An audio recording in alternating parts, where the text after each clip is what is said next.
क्या आप जानते हैं कि प्रेगनेंसी का गोल्डन पीरियड किसे कहते हैं?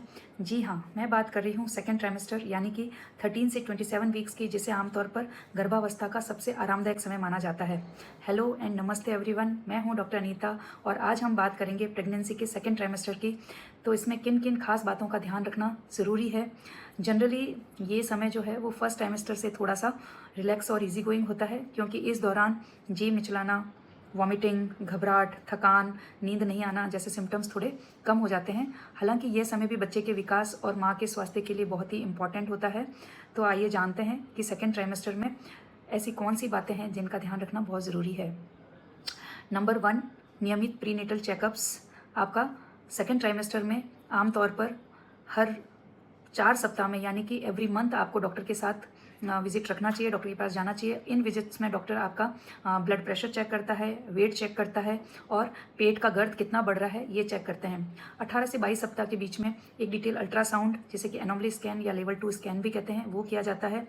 इस सोनोग्राफी में, एनोमली स्कैन में, बच्चे के सारे ऑर्गन्स यानी कि kidney, liver, brain, heart, lungs आदि की डिटेल जांच होती है। हाथ पैर के विकास की डिटेल जांच होती है। अगर और कोई भी एबनॉर्मलिटी हो तो ये पता लग सकता है और ये बहुत ही इंपॉर्टेंट है।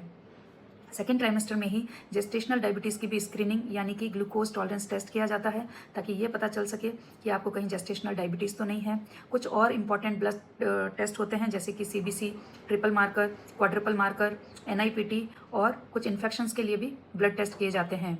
और हाँ, यदि आप RH नेगेटिव हैं तो आपकी बॉडी के अंदर एंटीबॉडीज़ तो नहीं बन रहे हैं, उसकी जांच के लिए एक ICT टेस्ट किया जाना भी ज़रूरी होता है और आवश्यकता के अनुसार हम एंटी-डी का इंजेक्शन भी देते हैं। इसके अलावा कुछ चीज़ें बहुत ही इंपॉर्टेंट है और वो है आपका डाइट में आपको प्रोटीन ज़रूर शामिल करना है। प्रोटीन होता है साबुत अनाज में और आपको different types of seasonal fruits लेने हैं, सब्जियां खानी हैं।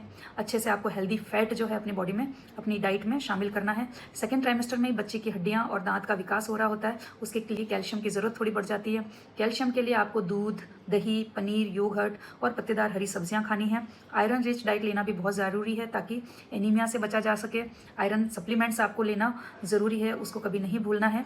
सेकेंड ट्राइमेस्टर में ही आपको लगभग 350 कैलोरीज एक्स्ट्रा लेनी चाहिए और आपको बहुत इंपॉर्टेंट है इन गर्मी में हाइड्रेशन को मेंटेन रखना है। पर्याप्त मात्रा में पानी पीना है ताकि शरीर में डिहाइड्रेशन ना हो, कब्ज जैसी प्रॉब्लम ना हो। और हाँ, आपको कुछ आइटम्स को भी अवॉइड करने की ज़रूरत है, जैसे कि आपको अनकुक्ड मीट नहीं खाना है, बहुत ज़्यादा कैफीन, चाय, शराब, स्मोकिंग या अनपास्चराइज्ड मिल्क जो होता है उसे नहीं लेना है। और एक और चीज़ कि आपको अपनी लाइफ स्टाइल, जीवन शैली में भी बदलाव करना है। नॉर्मल वॉकिंग है, स्विमिंग है, प्रीनेटल योगा है, ये आप चालू रख सकते हैं। रोज़ाना कम से कम 30 मिनट्स एक्सरसाइज करना ज़रूरी है। कोशिश करें कि आप इतनी